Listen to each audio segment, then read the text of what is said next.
할렐루야. 2025년 1월 16일 참소망의 아침이 밝았습니다.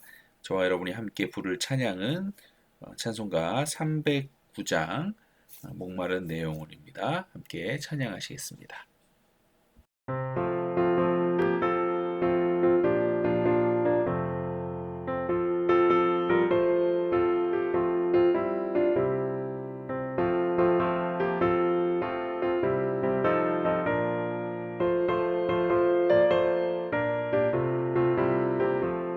목마른 내 영혼 주가 이미 허락한 그 귀한 영생수 주용할 만합니다. 그 약속 따라서 힘써 간구하오니 오 주여 내게도 어서 들어주소서. 예수의 사랑 예수의 사랑 바다 물결같이 내게 임하니 영광의 물결에 온전히 쌓여서 내 영혼의 기쁨 한량없도다. 주 내게 약속한 큰 비 내려주시며 은혜의 저구름 건너편에 떠올라 그 귀한 징조가 내게 밝히고이니 나 힘을 다하여 주께 간구합니다. 예수의 사랑 예수의 사랑 바다 물결같이 내게 임하니 영광의 물결에 온전히 쌓여서 내 영혼의 기쁨 한량없도다.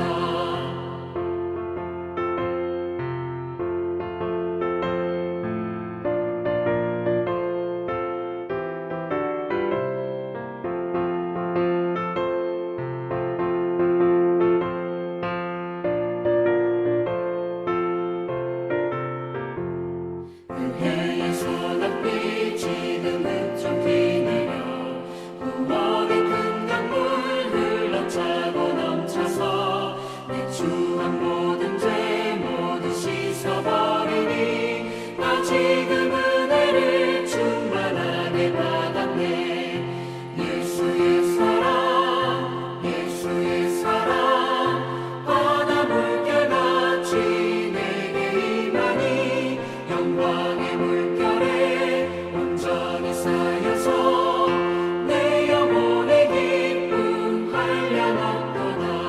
그 차고 넘치는 주의 은혜의 물결 힘차게 밀려와 내게 만족합니다. 오 할렐루야로 주를 찬송하오니 내 맘의 기쁨이 항상 충만함이라. 예수의 사랑 예수의 사랑 바다 물결같이 내게 임하니 영광의 물결에 온전히 쌓여서 내 영혼의 기쁨 한량없도다. 오늘 하나님께서 우리들에게 주시는 말씀은 여호수아 10장 16절에서 28절까지의 말씀입니다. 그 다섯 왕들이 도망하여 막게다의 굴에 숨었더니 어떤 사람이 여호수아에게 고하여 이르되 막게다의 굴에 그 다섯 왕들이 숨은 것을 발견하였나이다 하니 여호수아가 이르되 굴 어귀에 큰 돌을 굴려 막고 사람을 그 곁에 두어 그들을 지키게 하고 너희는 지체하지 말고 너희 대적의 뒤를 따라가 그 후군을 쳐서 그들이 자기들의 성읍에 들어가지 못하게 하라. 너희 하나님 여호와께서 그들을 너희 손에 넘겨 주셨느니라 하고 여호수아가 이스라엘 자손이 그들을 크게 살육하여 거의 멸하고 그 남은 몇 사람은 견고한 성들로 들어간 고로 모든 백성이 평안히 막게다 진영으로 돌아와 여호수아에게 이르렀더니 혀를 놀려 이스라엘 자손을 대적하는 자가 없었더라. 그때 여호수아가 이르되 굴 어귀를 열고 그 굴에서 그 다섯 왕들을 내게로 끌어내라 하매 그들이 그대로 하여 그 다섯 왕들 곧 예루살렘 왕, 헤브론 왕과 야르뭇 왕과 라기스 왕과 에글론 왕을 굴에서 그에게로 끌어내니라. 그 왕들을 여호수아에게로 끌어내매 여호수아가 이스라엘 모든 사람을 부르고 자기와 함께 갔던 지휘관들에게 이르되 가까이 와서 이 왕들의 목을 발로 밟으라 하매 그들이 가까이 가서 그들의 목을 밟음에 여호수아가 그들에게 이르되 두려워하지 말며 놀라지 말고 강하고 담대하라.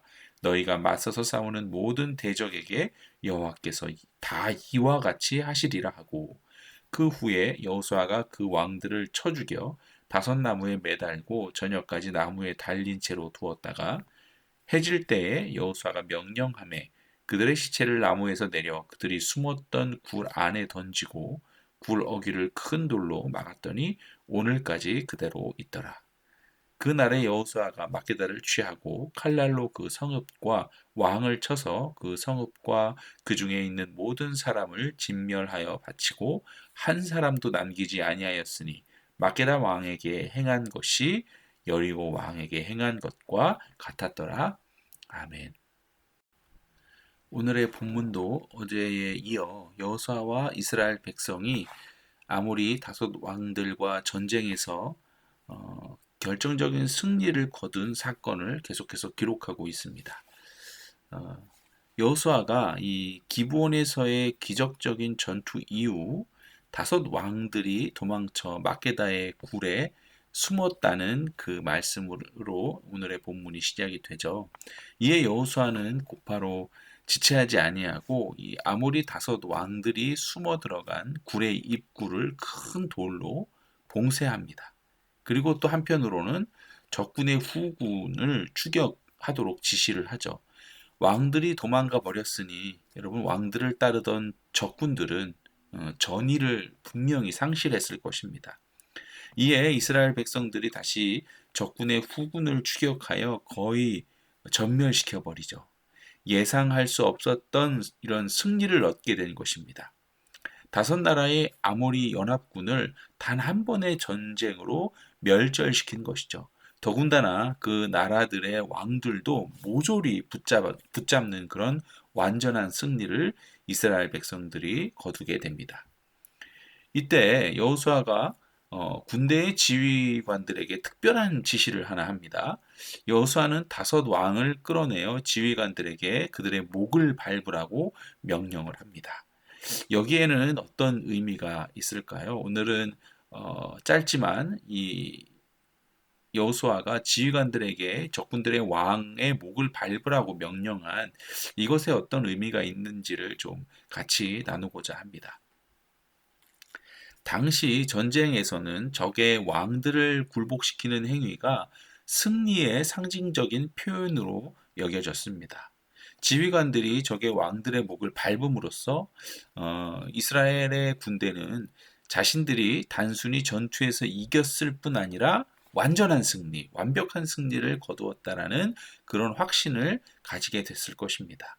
이는 군대의 군인 한 사람 한 사람, 전체 군대의 사기를 진작시키고 또 앞으로의 전투에 또한 담대히 임하게 만드는 그런 역할을 했을 것입니다. 여호수아는 이스라엘의 군대를 이끄는 리더잖아요. 그리고 또한 지휘관들에게 적의 왕들을 직접 굴복시키게 함으로써 그들의 역할과 책임을 부각시켰을 것입니다. 이는 지휘관들에게 승리의 경험을 체험하게 하고 또한 자신들이 이 전쟁의 중요한 일원임을 깨닫게 하여서 리더십을 강화하려는 그런 의도였을 것입니다. 그리고 또한 왕들의 목을 밟는 이런 행위는 단순히 인간적인 승리뿐만이 아니라 이 행위는 하나님께서 약속해 주신 이스라엘 백성들에게 약속해 주신 승리임을 또한 나타냅니다. 아모리 연합군과의 싸움은 다른 전쟁과 마찬가지로 처음부터 하나님의 그런 어떤 세밀한 인도하심 또한 하나님께서 주시는 담대한 약속의 말씀이 있었던 처음부터 주어졌던 그런 싸움이었습니다. 그러므로 여호수아는 지휘관들에게 단순히 육적인 승리만을 보게 하지 않고 하나님께서 이 싸움을 주관하셨고 또 대적을 그들의 발 아래 두셨음을 아마 보여주고 싶었던 그런 목적이 있었을 것입니다. 이 행위는 하나님의 권능과 주권을 상징하는 그런 것이었죠.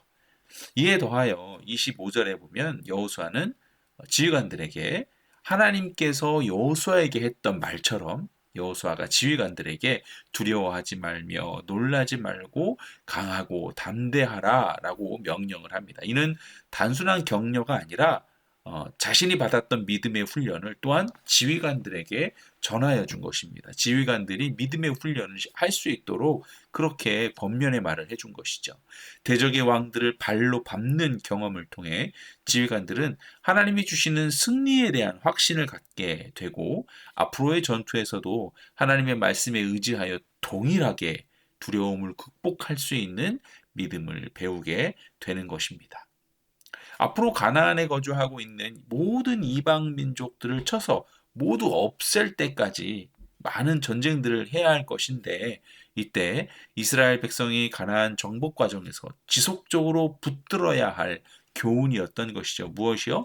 두려워하지 말고 놀라지 말고 강하고 담대하라. 이 말씀을 말이죠. 그러니까 지휘관들이 왕들의 목을 밟으며 이 말씀을 기억해야 하는 것이었습니다.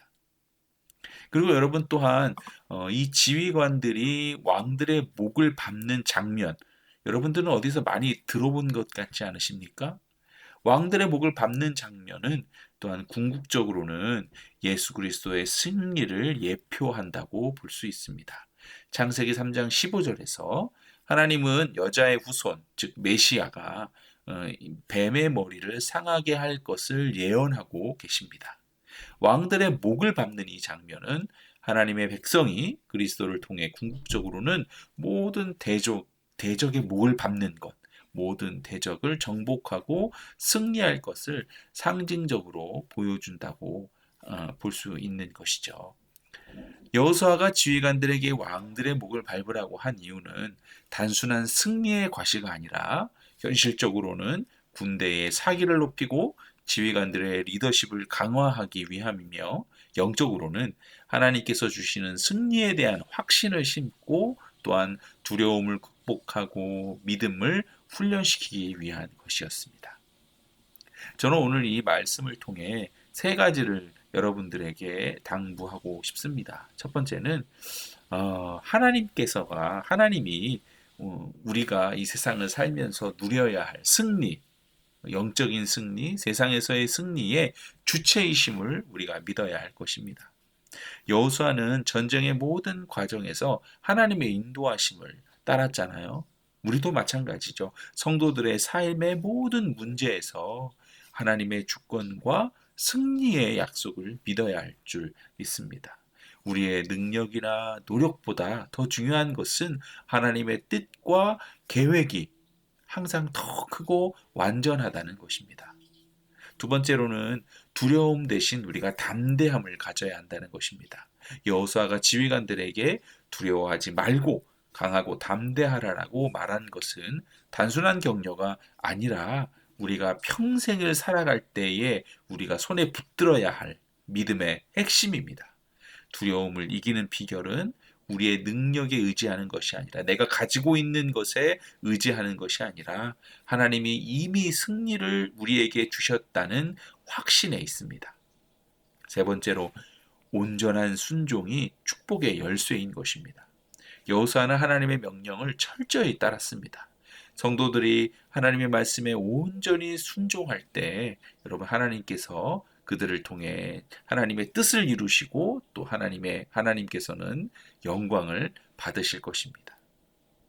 여러분 이렇게 오늘도 주님께서 우리에게 주시는 말씀을 통해 오늘 하루의 삶 속에서도 승리의 주체 대신 승리의 주인 대신 그 하나님을 우리가 온전히 의지하여 담대한 믿음으로 주님께서 우리에게 주신 말씀에 온전히 순종하는 그런 저와 여러분 참소망의 모든 성도들이 되시기를 그렇게 주의 이름으로 축원합니다. 할렐루야. 함께 기도하시겠습니다. 여호수아와 이스라엘 백성에게 승리를 주셨던 하나님께서 지금도 동일하게 우리들의 모든 삶 속에서 모든 싸움을 주관하시며 승리를 허락하심을 믿습니다. 하나님, 저희가 두려움 앞에 서 있을 때마다 강하고 담대함으로 나아가게 하시고 온전히 하나님께 의지하며 순종하는 그런 믿음의 삶을 살게 하여 주시옵소서. 승리의 주체가 하나님이심을 우리가 항상 기억하며 우리에게 주신 그 약속의 말씀을 붙들고 흔들림 없는 믿음으로 나아가기를 원합니다. 주님, 오늘 하루도 저희의 걸음을 인도하여 주시고 주님께 영광 돌리는 삶을 살아갈 수 있도록 축복하여 주시옵소서. 이 모든 말씀 살아계신 예수 그리스도의 이름으로 기도드립니다. 아멘. 자, 오늘 RBBB 말씀은 창세기 39장과 40장 말씀입니다. 제 39장.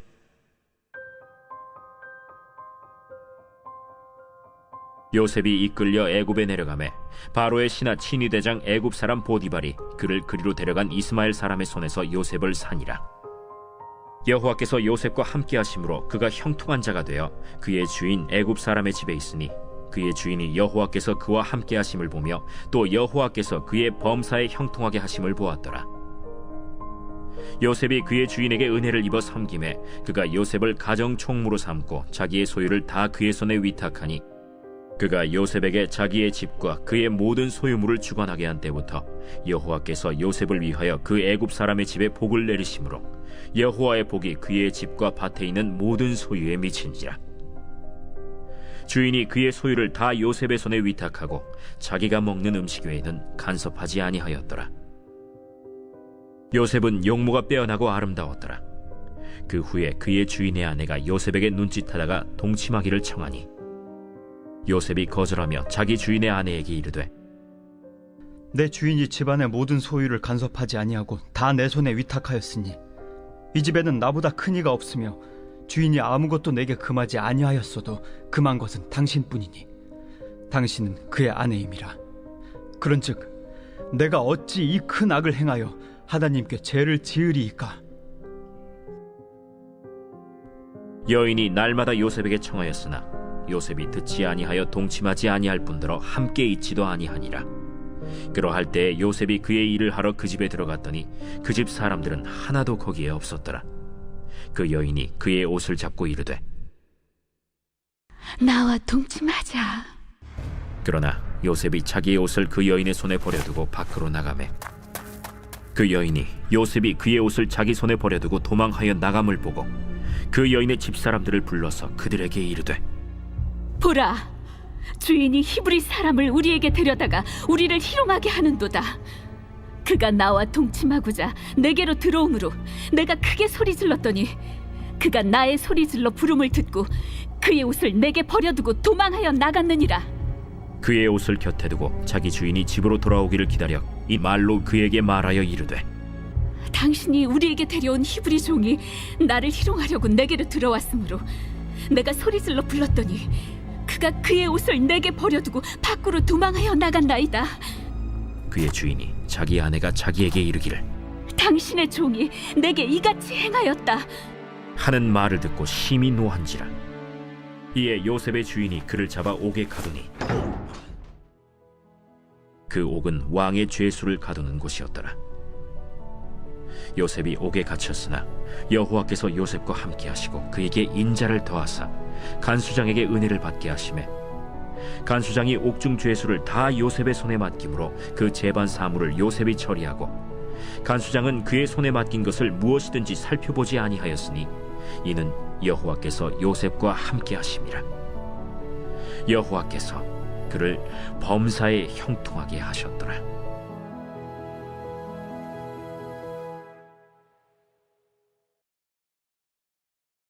제 40장.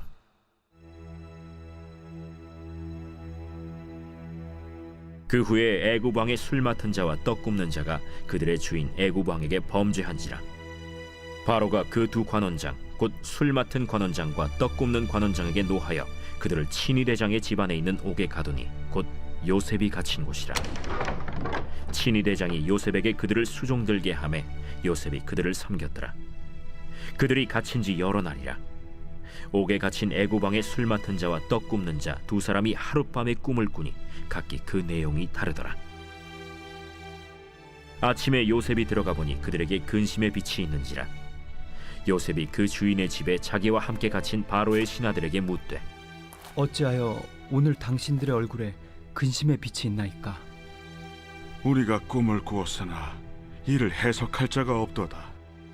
해석은 하나님께 있지 아니하니까 청하건대 내게 이르소서. 술 맡은 관원장이 그의 꿈을 요셉에게 말하여 이르되 내가 꿈에 보니 내 앞에 포도나무가 있는데 그 나무에 세 가지가 있고 싹이 나서 꽃이 피고 포도송이가 익었고 내 손에 바로의 잔이 있기로 내가 포도를 따서 그 즙을 바로의 잔에 짜서 그 잔을 바로의 손에 들여놓으라. 그 해석이 이러하니 세 가지는 사흘이라. 지금부터 사흘 안에 바로가 당신의 머리를 들고 당신의 전직을 회복시키리니 당신이 그 전에 술 맡은 자가 되었을 때 하던 것 같이 바로의 잔을 그의 손에 드리게 되리이다. 당신이 잘 되시거든 나를 생각하고 내게 은혜를 베풀어서 내 사정을 바로에게 아뢰어 이 집에서 나를 건져 주소서. 나는 히브리 땅에서 끌려온 자요 여기서도 옥에 갇힐 일은 행하지 아니하였나이다. 떡 굽는 관원장이 그 해석이 좋은 것을 보고 요셉에게 이르되 나도 꿈에 보니 흰떡 세 광주리가 내 머리에 있고 맨 윗광주리에 바로를 위하여 만든 각종 구운 음식이 있는데 새들이 내 머리의 광주리에서 그것을 먹더라. 그 해석은 이러하니 새 광주리는 사흘이라. 지금부터 사흘 안에 바로가 당신의 머리를 들고 당신을 나무에 달리니 새들이 당신의 고기를 뜯어 먹으리이다. 하더니 제3일은 바로의 생일이라. 바로가 그의 모든 신하를 위하여 잔치를 베풀 때에 술 맡은 관원장과 떡 굽는 관원장에게 그의 신하들 중에 머리를 들게 하니라. 바로의 술 맡은 관원장은 전직을 회복하매 그가 잔을 바로의 손에 받들어 드렸고 떡 굽는 관원장은 매달리니 요셉이 그들에게 해석함과 같이 되었으나 술 맡은 관원장이 요셉을 기억하지 못하고 그를 잊었더라.